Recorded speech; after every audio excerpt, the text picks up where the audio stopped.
Queridos hermanos, muy buenos días a todos. Quiero desearos lo mejor, quiero desearos que os encontréis todos en perfectas condiciones. Y aunque todavía estamos oficialmente en este confinamiento y la mayoría de nosotros continuamos metidos en las casas, ya empezamos a ver un poquito de luz, ¿verdad? Ya desde ayer empezamos a tener la posibilidad de andar y de pasear durante unas horas por la calle y de recibir ese tan deseado aire fresco que ya echábamos de menos.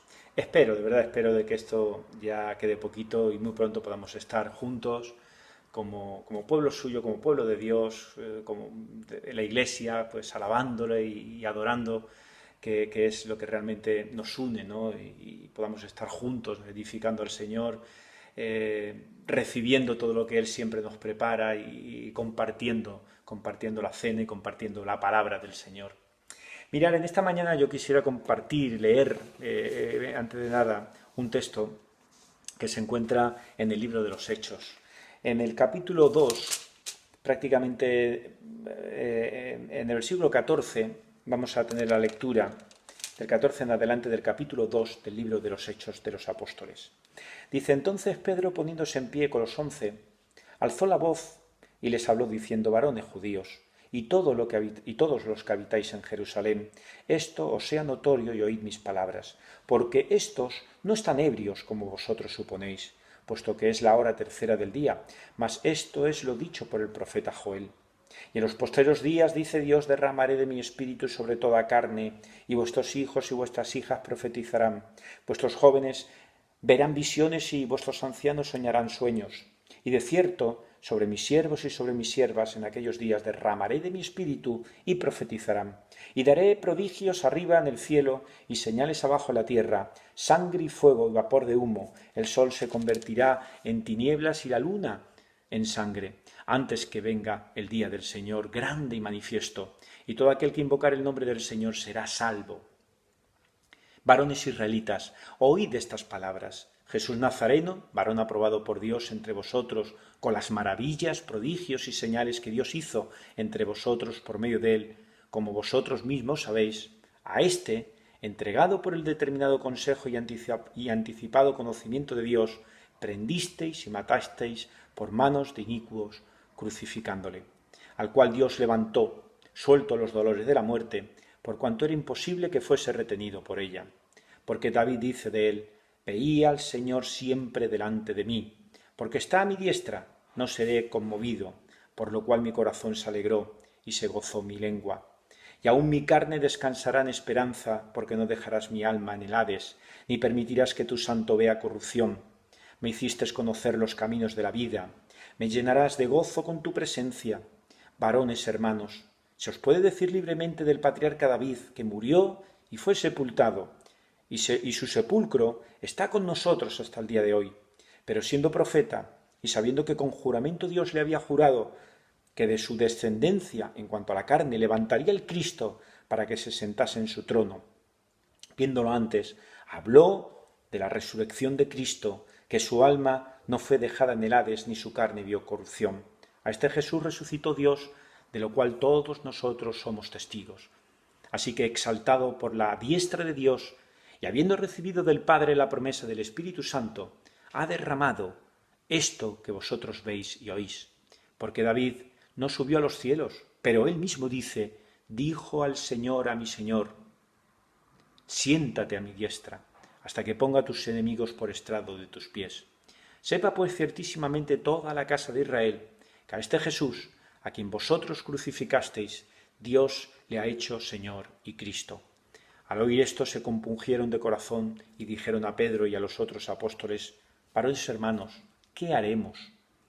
Pedro les dijo: arrepentíos y bautícese cada uno de vosotros en el nombre de Jesucristo, para perdón de los pecados, y recibiréis el don del Espíritu Santo, porque para vosotros es la promesa, y para vuestros hijos y para todos los que están lejos, para cuantos el Señor nuestro Dios llamare. Y con otras muchas palabras testificaba y les exhortaba diciendo: sed salvos de esta perversa generación. Así que los que recibieron su palabra fueron bautizados, y se añadieron aquel día como 3000 personas, y perseveraban en la doctrina de los apóstoles, en la comunión unos con otros, en el partimiento del pan y en las oraciones. Qué precioso pasaje, ¿verdad? Este de Hechos. Cuántos matices y de qué manera Pedro habla de una forma muy clara y de una forma muy cristocéntrica del mensaje de salvación. Mirad, el libro de los Hechos es un libro que viene a describir el principio del desarrollo de la Iglesia, pero también su rápido crecimiento.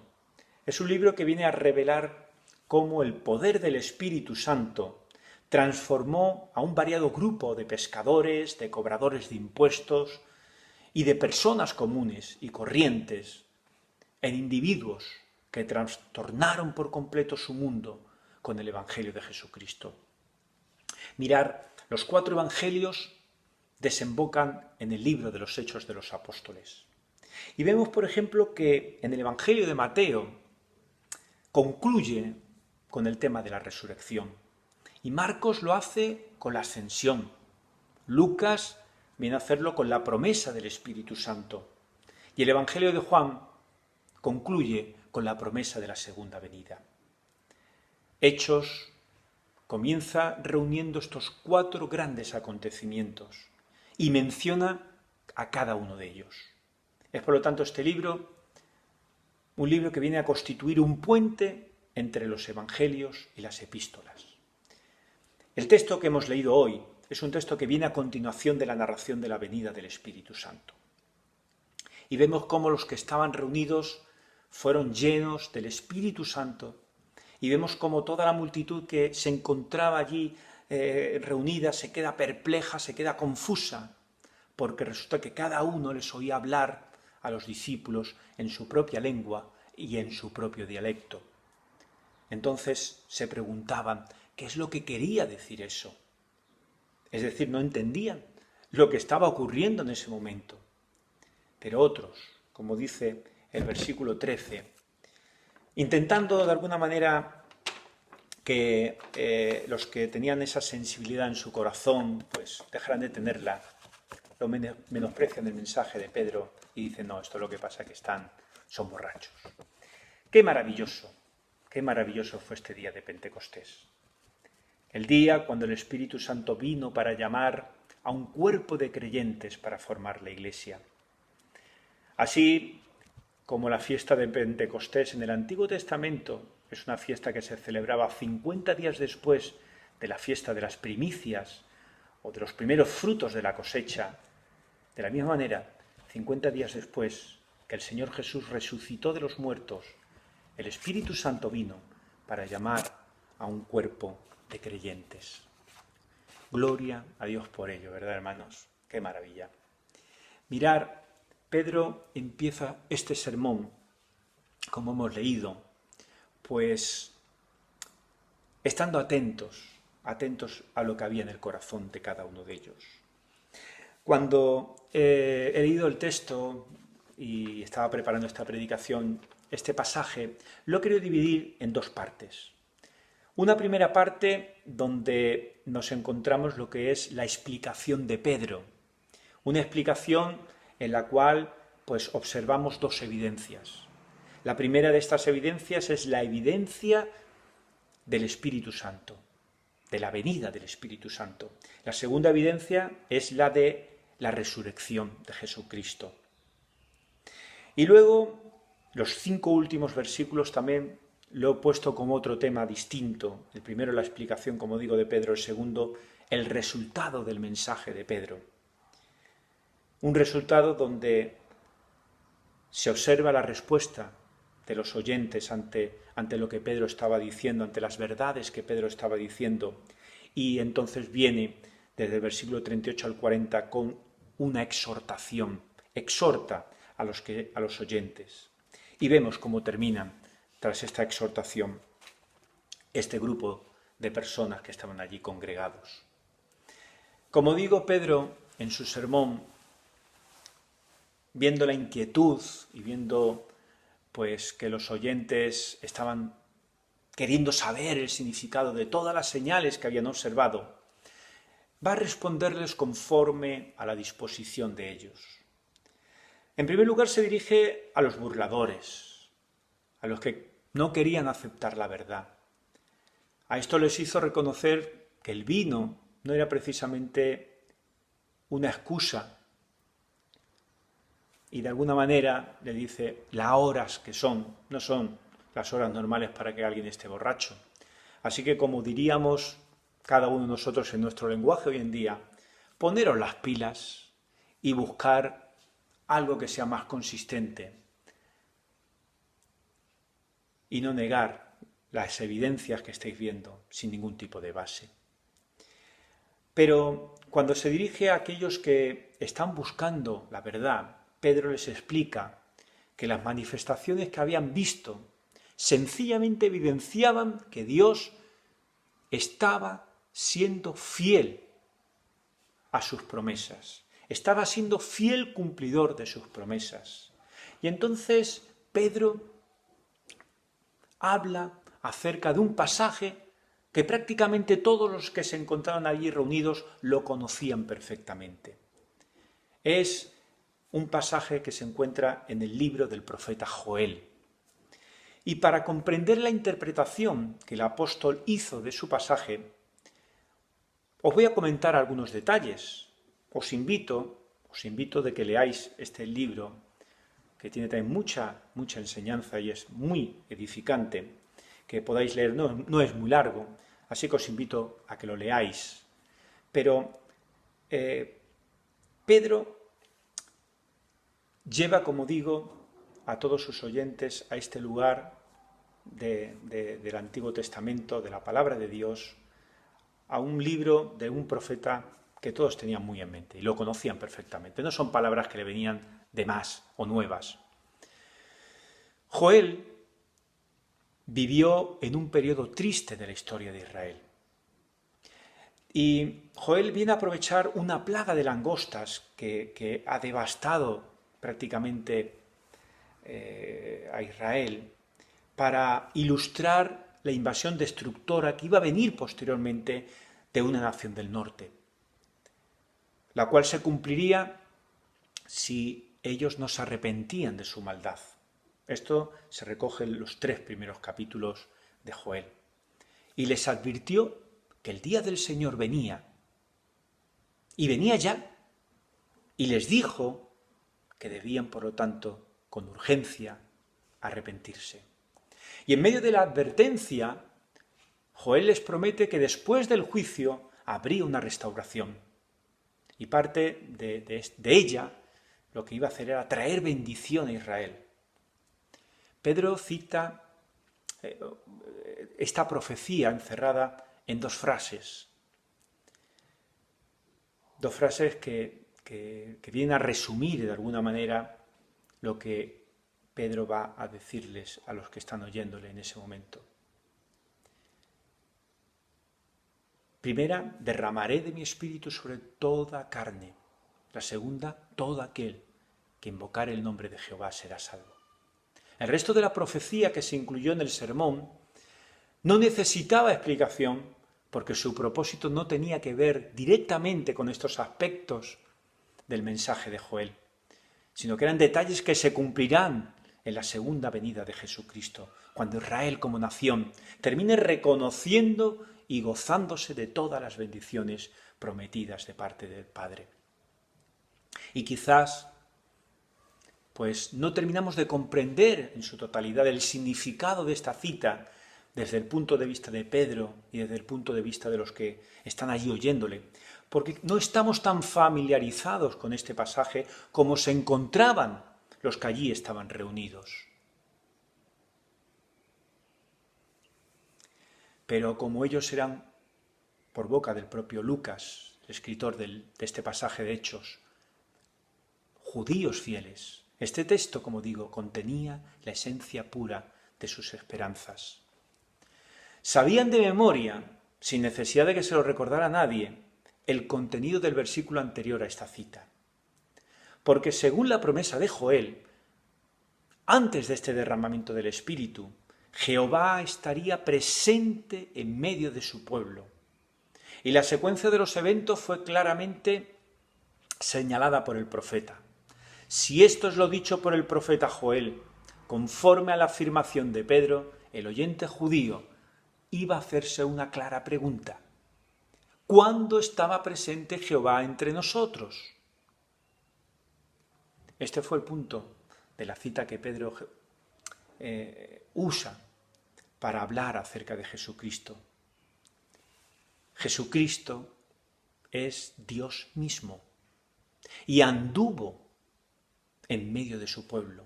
Y Dios lo había confirmado por medio de estas señales que ellos habían visto. Por lo tanto, debían invocar su nombre para ser salvos. Esta declaración de lo que significan las señales realizadas para manifestar la venida del Espíritu venían a apoyarse además en los milagros, en los prodigios y en las señales que Dios hizo por medio de Jesús. Ellos mismos habían sido testigos de estas evidencias de poder. Sin embargo, a pesar de tantas pruebas de que Dios estaba entre ellos, lo crucificaron. Y su rechazo no había sorprendido al Señor. No tuvo que buscar un plan B, pues era parte de su plan desde un principio. La evidencia de mayor importancia que confirma la autoridad de Jesucristo fue la resurrección. Después de mencionarla como prueba adicional que viene a apoyar su interpretación de la profecía de Joel, Pedro lo que hace es utilizarla como base para la segunda parte de su argumento. La primera parte es, por lo tanto, la evidencia de la venida del Espíritu Santo. La segunda evidencia es la evidencia de la resurrección, versículos del 24 al 35. Porque tal como el derramamiento del Espíritu demostró que Jesús es Jehová, la resurrección confirmó que Él es el Mesías. Mirar, Pedro ahora coge otro pasaje que también era muy conocido por todos los que allí se encontraban, un pasaje del rey David, en el libro de los Salmos, concretamente el Salmo 16. Y David había profetizado precisamente la resurrección en este salmo. Y es obvio que el salmista no estaba hablando acerca de sí mismo, porque él ya había muerto cuando Pedro está diciendo esto.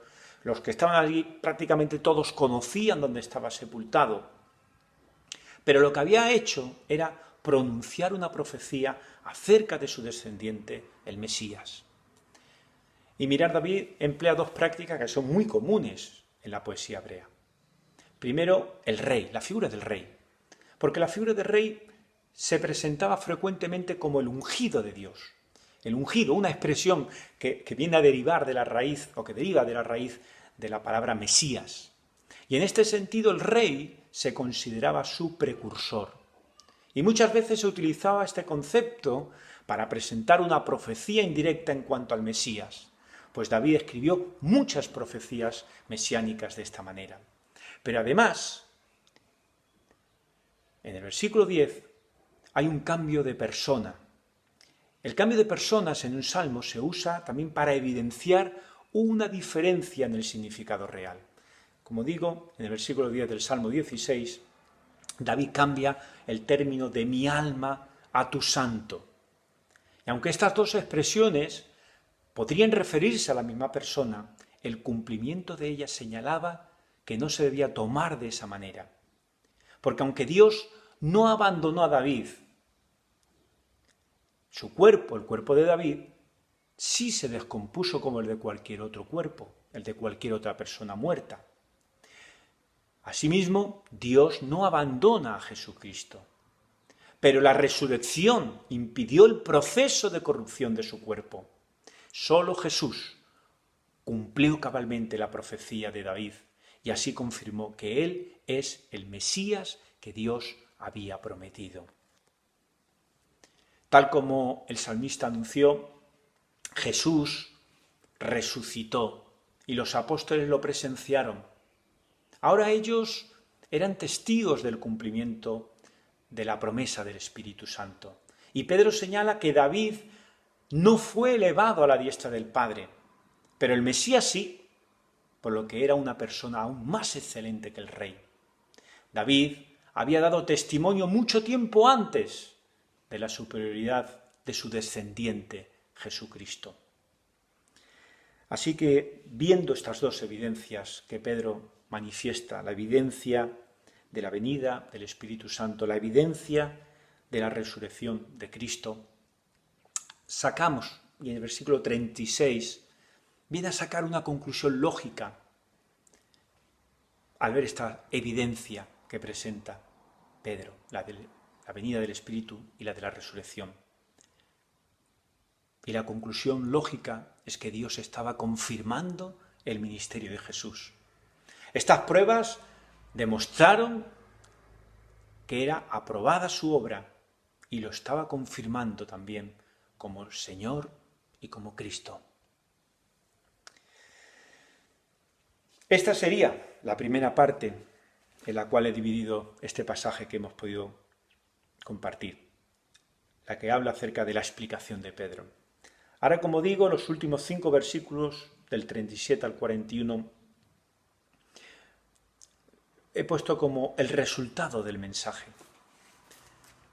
Y hay un versículo que es transición para lo que viene, que es el 37, porque cuando los que habían estado esperando el cumplimiento de las promesas que Dios había hecho a su pueblo, y vieron las manifestaciones sobrenaturales, y oyeron el mensaje acerca de Jesucristo, pues se dieron cuenta de que tenían un problema, que pertenecían a la generación culpable y por lo tanto eran merecedores del juicio divino. Si Jesús fue el Mesías e Israel lo mató, se preguntan, ¿qué podrían hacer ellos? Y entonces viene del versículo 38 al 40 una exhortación de parte de Pedro. Es una respuesta a lo que hay en el corazón de estas personas. La respuesta de Pedro consiste sencillamente en darles 2 mandamientos que debían obedecer. Y el significado de estos 2 mandamientos se comprende mejor aún a la luz del resumen que presenta al final de su exhortación en el versículo 40. ¿Qué dice el versículo 40? Sed salvos de esta perversa generación. Tenían que salvarse, no solamente de su pecado personal, sino de esta perversa generación. El juicio de Dios vendría sobre ella dentro de pocos años. Y para evitarlo, los judíos fieles tenían que echarse a un lado y apartarse e identificarse con Jesucristo, a quien esa generación había rechazado y crucificado, y por eso el juicio contra ellos era inminente. Si obedecían estos 2 mandatos, lograrían este propósito. Primer mandato, Pedro les exhorta a arrepentirse. Y esta expresión bíblica muchas veces se interpreta de varias maneras y ha creado incluso hasta cierta confusión. ¿Cuál sería, nos preguntamos, el significado de arrepentirse para este grupo de oyentes? Recordar una vez más que Lucas, el escritor de este pasaje, los llama a estos oyentes piadosos o correctamente religiosos. Entonces, ¿qué debían de hacer? Pues la palabra arrepentirse es una palabra que puede, como digo, interpretarse de 3 maneras distintas. La primera de ellas es el significado más común, y es el significado el que se encuentra en un diccionario, que dice que es el pesar de haber hecho o de no haber hecho algo. Pues sin embargo, esta interpretación no es la que se encuentra en ninguno de los pasajes de la Biblia que habla acerca del arrepentimiento. Hay una segunda acepción que se refiere a un cambio de estilo de vida, que se supone que éste exige que el pecador se transforme en una persona obediente a las normas de Dios. Pero el problema aquí es que si dejamos que esto sea un requisito para la salvación, pues nadie podría alcanzarla. El hombre actual,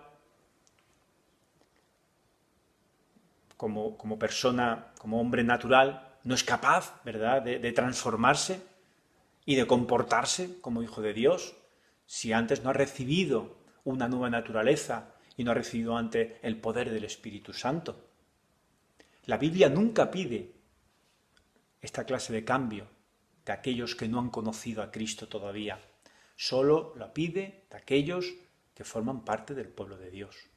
Así que hay un tercer significado que es el que concuerda con la acepción literal de la palabra en el idioma original, y es el de un cambio de opinión. Y tenemos que preguntarnos, ¿qué se esperaba de estos oyentes en este sentido? Pues ellos habían escuchado el testimonio de sus líderes religiosos, a quienes respetaban, no tenían por qué dudar de ellos, pero ahora, viendo estas señales sobrenaturales y escuchando el mensaje de Jesucristo, pues no sabían qué hacer. Y Pedro les dice que debían cambiar de mentalidad en cuanto a Jesús, porque hacerlo sería equivalente a reconocerle como su Mesías y confiar en él. Hay un segundo mandato que a continuación Pedro también hace referencia. El primero, el arrepentimiento. Pero ahora este segundo mandato consiste en que tenían que bautizarse en el nombre de Jesucristo. Y de nuevo tenemos que preguntarnos qué significa este acto para estos oyentes. Porque no era un simple rito, sino que viene a ser un testimonio público por medio del cual se identificaban con alguna persona. El significado del acto viene a derivar de la idea que se expresa en el idioma original, que proviene del mundo de las tintorerías, de los tintes, donde metían una tela en la tintura para que ésta y la tela se unieran de tal manera que la tela cambiaba su naturaleza para llamarse tela azul o tela roja, dependiendo del color que se había seleccionado.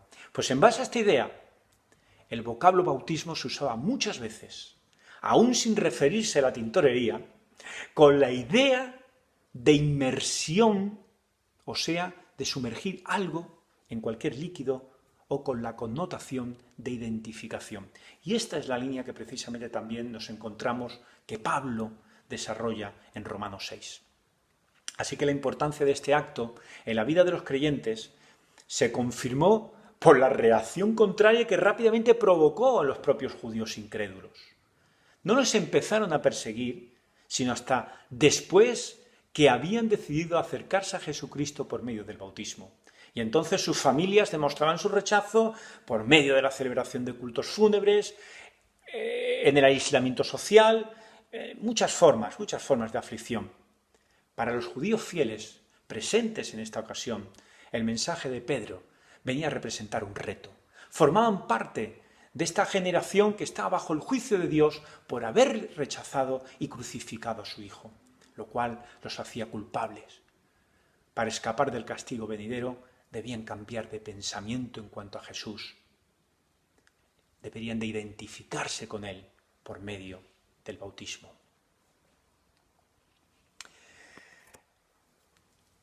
El resultado de estos dos mandamientos, del arrepentimiento y de bautizarse en el nombre de Jesucristo, sería que ellos también recibieran el don del Espíritu Santo, que se había prometido y que veían manifestado delante de ellos. Siendo pueblo de Dios, esta promesa era para ellos. Sin embargo, debían mostrar su aceptación del Mesías para experimentar la bendición prometida. Y este privilegio estaba reservado para los que Dios llamara, los que reconocerían su voz, los que le seguirían. Y a estos también Dios los apartaría y les protegería del juicio venidero. Así que la respuesta de Pedro a la pregunta de los oyentes consistió de dos partes. Primero, debían cambiar su opinión en cuanto a quién era Jesús y, en segundo lugar, debían de identificarse con él por medio del bautismo. Por último, deciros que hace más de 2000 años, usted y yo, pues estábamos bastante lejos, ¿verdad?, de este lugar. Sin embargo, Pedro aquí está también hablando de cada uno de nosotros, de usted y de mí. Y la promesa era para el judío, pero también era para la persona de cualquier nación que se encontrase lejos. Y muchos de estos judíos presentes, viendo y oyendo lo que allí se estaba haciendo, la manifestación de Dios en ese lugar, terminaron reconociendo la verdad del mensaje de Pedro. Y qué maravilla cuando vemos el resultado, porque dice que la bendición ese día fue grandísima. Fueron aproximadamente 3000 los que aceptaron a Jesucristo ese día por medio del bautismo. Quienes confiaron en Él, se apartaron de una generación condenada y llegaron a formar parte del cuerpo de Cristo. Gloria a Dios por ello. Gracias por la misericordia que el Señor tiene y ha tenido con cada uno de nosotros. Bendito sea. Hermanos, muchas gracias y que el Señor os bendiga a todos. Amén.